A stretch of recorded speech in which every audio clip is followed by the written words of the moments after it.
Hi అండి, అందరికీ నమస్కారం. నేను మీ లక్ష్మీ ప్రసన్న. ఈరోజు నేను మన వీడియోలో ఫర్మెంటేషన్ లేకుండా జొన్నలు మినపప్పుతో ఇన్స్టెంట్గా దోసను చేసి చూపిస్తున్నానండి. ఇది చాలా హెల్దీ బ్రేక్ఫాస్ట్ అండి. జొన్నలు మన హెల్త్కి చాలా మంచిదండి. ఫ్రెండ్స్, ఈ వీడియో నచ్చినట్లయితే తప్పకుండా ఒక లైక్ చేసి మీ ఫ్రెండ్స్ అండ్ ఫ్యామిలీ మెంబర్స్కి షేర్ చేయండి. మీరు ఎవరైనా మన ఛానల్ ఫస్ట్ టైం చూస్తున్నట్లయితే మన ఛానల్ని సబ్స్క్రైబ్ చేసుకోండి. ఈ దోసను ప్రిపేర్ చేయడం కోసం ముందుగా ఒక బౌల్ తీసుకుని అందులోకి 3 గ్లాసుల జొన్నలను తీసుకోండి. నేను ఇక్కడ చిన్న గ్లాస్తో కొలత తీసుకుంటున్నానండి. మీరు ఏ గ్లాస్తో అయినా తీసుకోవచ్చు, లేదంటే కప్పుతో అయినా తీసుకోవచ్చు.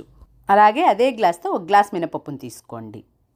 తర్వాత ఇందులోకి వాటర్ని వేసి 4-5 సార్లు శుభ్రంగా కడిగి మళ్ళీ వాటర్ వేసి 8 గంటల సేపు నానబెట్టుకోండి. మీరు మార్నింగ్ బ్రేక్ఫాస్ట్కి చేస్తున్నట్లయితే నైట్ నానబెట్టి తీసుకోండి. నేను ఇక్కడ నైట్ నానబెట్టి ఉదయం చేసుకుంటున్నాను. చూడండి, మనకు జొన్నలు మినపప్పు బాగా నానిపోయాయి. ఇప్పుడు ఆ నీటిని వంపేసి మళ్ళీ వీటిని శుభ్రంగా కడిగి వీటిని మిక్సీ జార్లోకి తీసుకోండి. అన్నీ ఒకసారి వేసుకోలేము కాబట్టి సగం వరకు వేసుకొని ఇందులోకి 7-8 పచ్చిమిర్చిని వేసుకోండి. అలాగే 2 ఇంచుల అల్లాన్ని ఇలా ముక్కలుగా కట్ చేసి ఇందులో వేసుకోండి. 1 టేబుల్ స్పూన్ జీలకర్ర కూడా వేసుకోండి. ఇప్పుడు ఇందులోకి సరిపడా వాటర్ని వేసుకొని మెత్తగా గ్రైండ్ చేసి తీసుకోండి. చూడండి, ఈ విధంగా మెత్తగా గ్రైండ్ చేసుకొని ఒక బౌల్లోకి తీసుకోండి. అలాగే మిగతా జొన్నలు మినపప్పును కూడా మిక్సీ జార్లో వేసుకొని సరిపడా వాటర్ని వేసుకొని ఇందాకట్లాగే మెత్తగా గ్రైండ్ చేసి తీసుకోండి.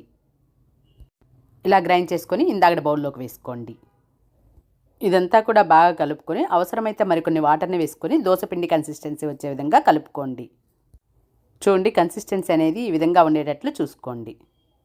ఇప్పుడు ఇందులోకి రుచికి సరిపడా సాల్ట్ని కూడా వేసుకొని కలుపుకోండి.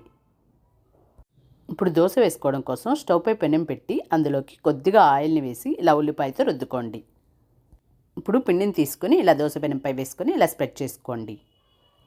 దోశ కొద్దిగా కాలిన తర్వాత పైనుండి ఆయిల్ని స్ప్రింకిల్ చేసుకోండి. చూడండి, దోశ ఒకవైపు ఇలా కాలిన తర్వాత రెండో వైపుకు టర్న్ చేసుకోండి. రెండు వైపులా బాగా కాలిన తర్వాత తీసి ఒక ప్లేట్లోకి ట్రాన్స్ఫర్ చేసుకోండి. అంతేనండి, మనకి ఇన్స్టెంట్గా జొన్న దోశ రెడీ అయిపోయింది.